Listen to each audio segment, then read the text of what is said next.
Hello, and welcome to the Bedroom Warrior Training.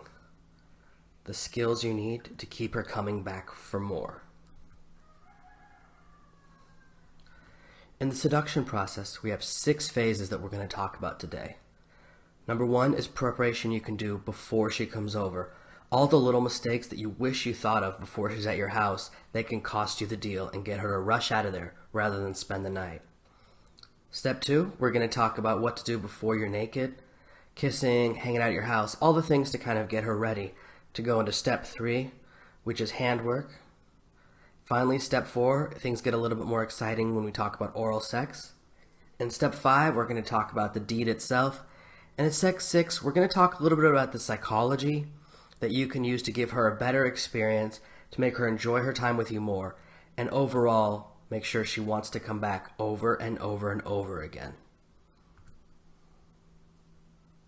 The first thing we want to do is prepare the battlefield. You don't want to be your own worst enemy. There's a couple of steps that are really going to make a huge difference. The first thing you want to do is prepare your home. Make it woman friendly. I can't tell you how many guys I know that have had a girl in a club ready to go home with them, and then they tell me a reason why they can't bring her home. Oh, my place is a mess. Oh, I've got friends over. Oh, I can't actually have people over because I live with my parents right now. They kind of create all these own problems because they don't expect success. If you don't expect success, you're not going to get success. A lot of girls will come over to your house. They're good to go. Girls always want to go to the bathroom before sex. If your toilet's gross, if it's got a yellow ring around it, or even worse, a brown one, she's going to look at that, think you're gross, think you have germs, and she's not going to want to sleep with you. She's going to rush out of the house. You want to hide condoms all over the place so that wherever you are in the house, you can reach your condoms without having to leave the room. There's nothing more awkward than going, just a moment, I'm going to go put a condom on now, and you go into the bathroom, put a condom on, and come back. That's not how you want to create the environment. If you're on the couch, you want to have, 1 or 2 under each corner of the couch. With my bed, I have 1 under each corner of the mattress, so wherever I'm lying, whatever position we're in, I can reach one really casually without it becoming like a statement. If she sees you kind of pull out the condom and you make it a presentation, it's like, ta-da, it's time for sex. And you create a state break. You create a moment where she goes, do I want to make this decision? She goes out of her emotional brain and into her logical brain, and she starts looking at the pros and cons of sleeping with you. And that's not kind of the environment you want to create. You also want to have chick bait. The idea of chick bait is having something in your house that you can invite a girl over to see or do, besides sleep with you. For example, having a Nintendo Wii, having a dog, having an aquarium. So you can say, hey, I've got to let my dog out. Why don't you come by my house? I'll let my dog go to the bathroom. You can have Guitar Hero. There's tons of things. You just want to have something you can say, hey, come back to my house and do this. Hey, you want to come back to my house and watch some breakdancing videos? Anything you have that's a little bit unique. Some people like to just go with Zoolander. Every girl loves the movie Zoolander. Hey, you want to come back to my house to watch Zoolander? Fine, you've got something going on. Now, you don't want to have any extra furniture in your bedroom. If you bring her back to your house and there's an office chair and your bed, one of you is going to end up in the chair and one of you is going to end up on the bed. There's this huge divide, and you've created this problem without even realizing it. My bedroom has only a bed in it. There's nowhere else to sit. So when we're watching videos on my laptop, we're sitting side by side on the bed with our backs against the wall. It's the perfect environment to make things easier for me and more conducive to physical touch. Now, you want to prepare your body as well. You need to work on your cardio. Cardio is going to make a huge difference in your performance in the bedroom. Whenever I want to start seeing new girls, I start doing Insanity or other really intense cardio workouts. Insanity is my go-to be completely honest with you. I'm really into that program. It always gets me super strong, gives me way more endurance. After a week of Insanity, I can last 2 to 3 times longer in Doggy Style and other more difficult positions that really require you to be in good shape. So you'll see huge performance quickly. You also want to stop your masturbation. You'll find that you enjoy sex more, that you have more power, you have more desire, and kind of more testosterone in your blood if you control the self-love. And if you want bigger orgasms and for it to taste a little better, eat pineapple. It'll make everything sweeter for her. You want to always be prepared. Wherever you go, you need to be ready for the possibility of having sex. You should always keep 2 condoms in your pocket 24/7. The reason you want 2 is because if one tears, you don't want to be SOL. You don't want to be stuck raising a kid for 18 years off a girl you met in a bar one night because you didn't pack a second condom. Don't be ridiculous. Be prepared. Also, usually for me, I like to have sex at night and again in the morning. It's nice. So be ready for that scenario. Sex comes when you least suspect it. The night you go out and you forget to bring your condoms, that's the night something will come up and you'll have an opportunity, and you've kind of created, you either have to make a terrible decision, like, oh, maybe I just won't use a condom, it feels better, and maybe I won't get an STD, but I don't know this girl. You're having like all these thoughts, or then you're like, oh, maybe we can stop by 7-Eleven, or I'll buy some without her noticing. See all the problems you've created just by not having something in your pocket? You make it way harder. The last thing you want to do to think about is take your clothes off first. When you have her back at your house and you're trying to go for the sex move, lead by example. Most girls have body image issues. The most hottest of Victoria's Secret models all have a part of their body that's the least favorite part of their body. Every girl I hook up with is way better looking than me. But I always take my clothes off first. And when I'm really in the zone, I'll be kissing a girl and get completely naked without her even noticing. Most girls are impressed by that. The idea is that most guys are so busy trying to get the girl naked, suddenly she's with a guy who's bigger than her. She's completely naked, he's completely clothed, so she feels super, super vulnerable. But if you reverse that, she'll feel a lot more comfortable because you got vulnerable first. Understanding a little bit about women makes things a lot easier. So let's talk about the actual bedroom seduction. If a girl is in your bedroom, she's there for a reason. Any girl who's in my bedroom, obviously there's something going on. I expect and I believe that if you're in my bedroom, I'm going to try and sleep with you because it would be rude not to. Why else would any girl be in my bedroom? That's the reality I believe in. Now, if a girl comes over and she says, oh, I'm spending the night, but nothing's going to happen, go, that's fine. And when she comes over to go to bed, just hand her one of your t-shirts. This has so many benefits. It's amazing. Number one, most girls, in fact, all girls, will put on your t-shirt and take everything else off except her underwear. Now, instead of having to fight past her shoes, her jeans, her bra, her button-down shirt, or her complicated dress with zippers all over the place, all that's gone. All you gotta do is push the t-shirt up and you have full access. You've made it a lot easier for both of you to kind of become sexual. Now, she might push back when you offer her the t-shirt and be like, no, I'm just gonna sleep in my clothes. Just go, don't be silly, wear these. Because sleeping in dirty club clothes is silly and ridiculous. As long as you say, don't be ridiculous, don't be silly, just wear this. She'll also be more comfortable, even if you don't sleep together. She's gonna be way more comfortable than trying to sleep in her bra where she's gonna have marks on her back and she's gonna have sore boobs all day. It's a benefit for both of you. The second thing is you want to be an animal. When you're kissing her and kind of making your moves, you want to bite on her neck, you want to pull the hair at the base of her neck, not the top of her head, but kind of like the nape of the neck. If you don't know what the nape is, you can Google that word and it'll show you exactly what I'm talking about. You want to be a little bit dominant, and this is going to get her heart racing and amp her up by showing her that you're very sexual and very confident. Girls like a guy who's more confident and more dominant in the bedroom. And you want to avoid state breaks. One of the big state breaks that a lot of guys do is they pull off their girl's jeans and then she's still wearing her underwear. So then it's a second move to get her underwear off. If you make everything into moves, it becomes more and more steps. Because then you can end up having to get her shoes off, her shirt off, her bra off, her jeans off, and then her underwear. That's 5 steps. So you're making it more and more complicated. If you can get her bra and shirt off at the same time and her jeans and underwear off at the same time, you're down to 2 or 3 steps, which is way better. Another big state break is the condom move, like I mentioned a moment ago. You don't want to make it a big presentation or a big moment. State break is really when you're in the zone and then you do something that breaks the moment, you know? Like if you're about to sleep together and you walk up to shut the door to your bedroom, that's a state break because you've taken her out of the flow and you're doing something else, right? That makes it really obvious. So all these little steps. If you have roommates, you need to shut your bedroom door as soon as you go in. And just say, my roommates are light sleepers. Every time they hear me talking at night, they wake up. Boom, you're covered. Anything like that. So avoid breaking the moment. So give her a t-shirt, be an animal, and avoid those state breaks. Last minute resistance. This is where a girl's in bed with you. She wants to sleep with you, but a part of her is going, I don't really want to do it, okay? She's kind of not playing games, but she's caught up in her head and she's trying to make the decision. There's 3 really powerful moves.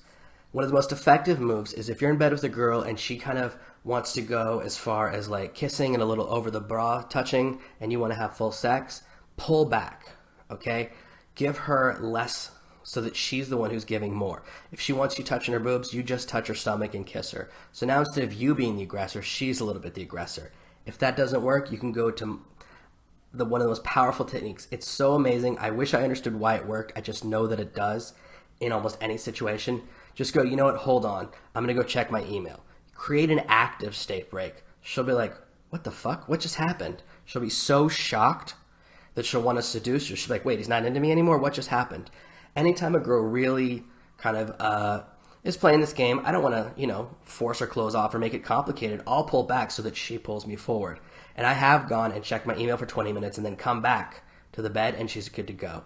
The third thing you can do, which I favor more and more lately, is just start masturbating in front of her. 90% of girls, when they watch you start masturbating, they'll get into the mix.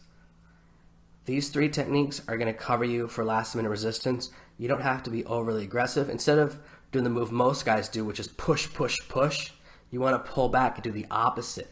Let her make the decision, put her in control, and she'll escalate because she wants to sleep with you. Why else is she in your bed? Now let's talk about using your hands. And yes, I mean fingering. You want to get her hot and bothered.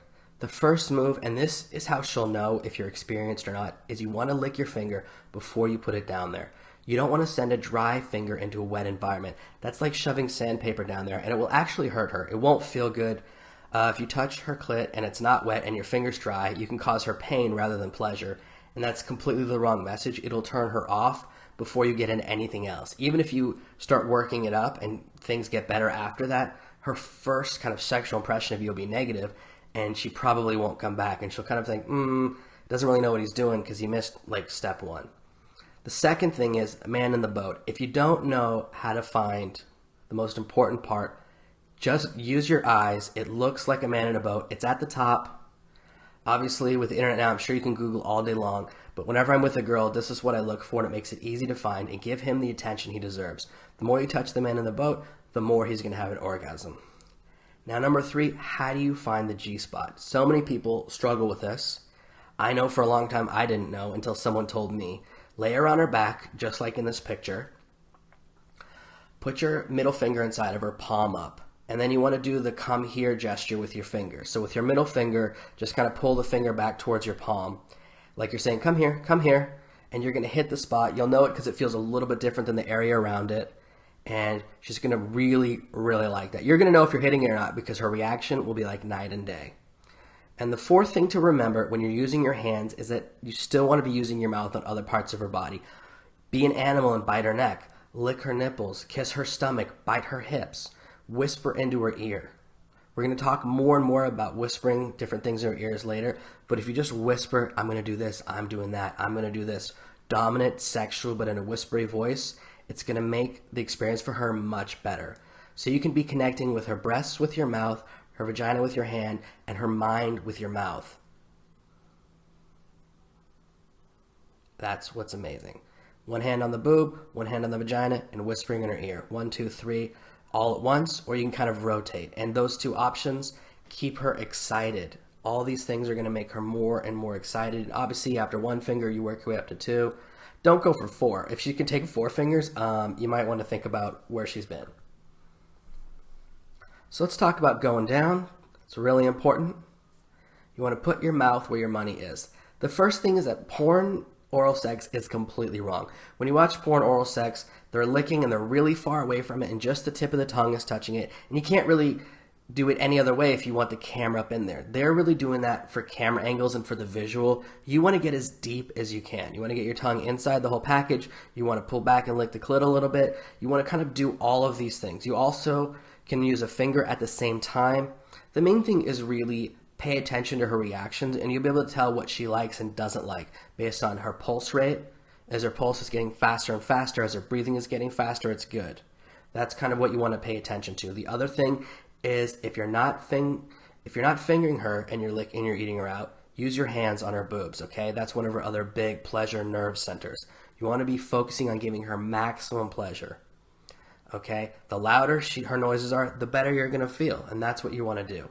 The third move is that when you're going down on her, this is how you put a condom on and avoid the state break. Go down on the girl, slip the condom on, and right when she orgasms, rise up and slip right into her. It's very natural. She's already having a really good feeling, and now you're inside of her and she's just enjoying it. It's not a logical experience, it's just an emotional experience and an escalation of her pleasure. And now that you've made her feel so good, of course she wants to make you feel good. So let's get to it. You're here to learn about sex. Let's get right into my favorite part. The first thing is, let's talk about missionary.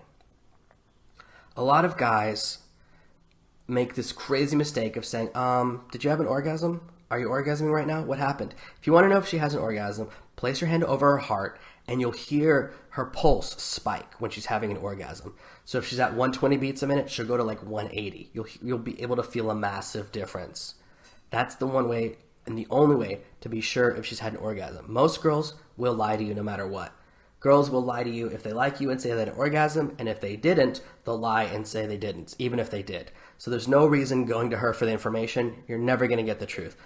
Most girls will just say, oh yeah, I had an orgasm, it was amazing, it was the best orgasm of my life. But they're lying to you, they're giving you false information, so you think you did a good job and you don't know you need to get better.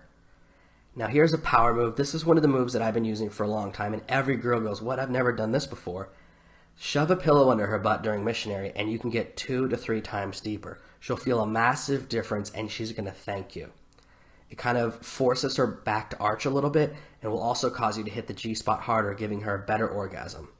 My third move, and this is another classic, is the mountain climber. You want one of her legs straight and then you put the other leg over your shoulder. This kind of causes you to give her a little bit of a diagonal push. But what's cool about that is that you can actually get deeper because you're on one side or the other of the cervix. So she's actually deeper to the sides and deeper for a diagonal. So if you have a bigger dick, or even if you don't, it's more beneficial for both of you. It's going to feel better for you. You're going to be like, oh man, I'm so deep. And she's going to love it too. And these 2 moves, they're not in porn a lot. They're not all over the place. They're more natural. They're more better for real life. Because if you have a pillow in there, how are you going to get a camera in there too?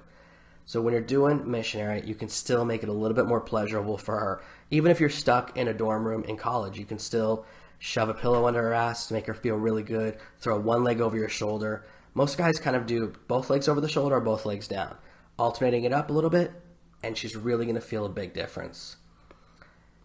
Now, most girls' favorite position, probably 90 to 95% of girls' favorite position is doggy style. The first thing is that doggy style is hard for her, okay? She's putting all of her weight on her arms, and as you know, most girls can't do a push-up.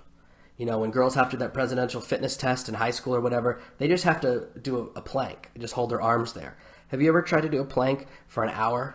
It's impossible. So she'll be on her arms with her hands down, then she'll be on her elbows, then she'll be like lying down, face down. Rotate her through those positions, push her face down, so that she can really arch her back, and that's going to let you go deeper and give her more pleasure again. You always want her back curved rather than flat because the G-spot's a little bit hidden, and this causes you to hit it. The next thing is use your hands. Every girl likes to be spanked. Now, the difference is different girls like to be spanked different amounts of hardness, so you kind of got to test and see what she responds to. Start off with a light but firm, and then if she reacts and goes, yeah, I like that, or don't do that, she'll tell you. She'll give you the feedback with spanking, which is cool. And then when you're doing doggy, make her reach one hand between her legs and play with your balls. That one's for you, and it's amazing. Every girl, if you just take her hand and shove it on your balls, will know what to do. Now, when you get tired, because doggy, it's a hard workout, go down on her. That's a great way to kind of take a breather, rest. You're doing a lot of cardio here. Obviously, you need to do more insanity, do more workouts to get in better shape. When you get tired, just go down on her so you stay constantly in control, constantly dominant, and you're kind of controlling the situation. When you're on a break, you could also just let her go on top, but when you've been with more and more girls, you realize most girls are lazy and pretty much will do on top for 2 or 3 minutes and then complain that they're tired. So some girls, yeah, they're champions at riding. They're champion bull riders. But if you go down on her, then you're not depending upon her to kind of fill the gaps because you'll go for an hour, she'll go for 3 minutes, and then go, okay, it's your turn again. That's not much of a break. So you want to be in control of how long a break you get.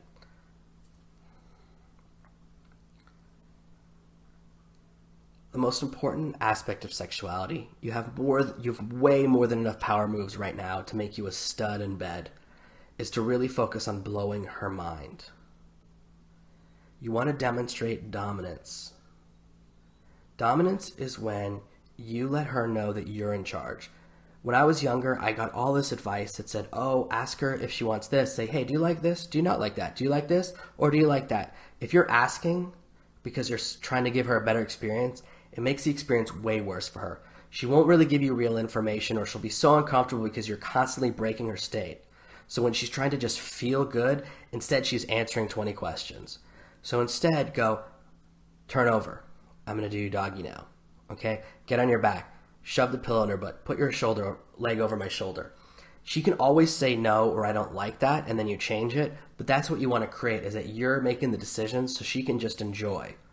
If you know what you're doing and now you do, and you just kind of lead her through the paces, it's going to be a lot better for her. She wants you to be alpha, strong, make her feel like you're in control. She also wants to feel safe, of course. So you want to kind of listen to her. Anytime she says, I don't like that, or change, or I don't like that position, or that doesn't feel good, or that's too big, if you're lucky, all those things, react to that. But she has to be the one to say, I don't like it, rather than you kind of guessing and making it awkward for her. With fantasy, ask her her deepest fantasies. For most girls, number 1 fantasy is a rape fantasy, number 2 is a fantasy with 2 guys, and number 3 is fantasy with 2 girls. So whatever her fantasy is, rather than acting it out, I don't really want to hide in a parking lot for my girlfriend to play like this complicated, dangerous game where she doesn't realize it's me and then stabs me, and then it's an episode of Law & Order or something. Instead, what I like to do is whisper her a fantasy and talk her through it. Okay? If it's 2 guys, just say, pretend it's one of your friends. Be like, oh, one of my friends is over. Or make up an imaginary friend, whatever you want to do, and kind of talk her through what the 2 of you would do to her. It's just as hot for her, and it'll give her a really intense orgasm. This is the perfect thing to talk about when you're having sex or when you're fingering her, to really get her excited. And all these things combined are going to give her mind-blowing, super powerful orgasms. The mind is the ultimate sex organ. So when you give her that dominance, you give her the fantasy, you want to make sure that you give her the security so that she can unleash her inner slut.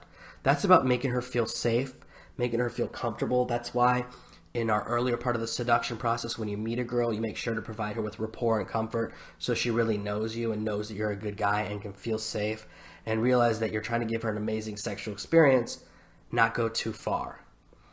So dominance, fantasy, and security. Just think about these things. Show her that you're a real man. Make sure you're focused on making her fantasies come true and make her feel safe, and you're going to have a really amazing sexual experience, and so is she. You want to make her wet, and she'll keep coming back for more. Girls will stay with a guy they hate if the sex is really good.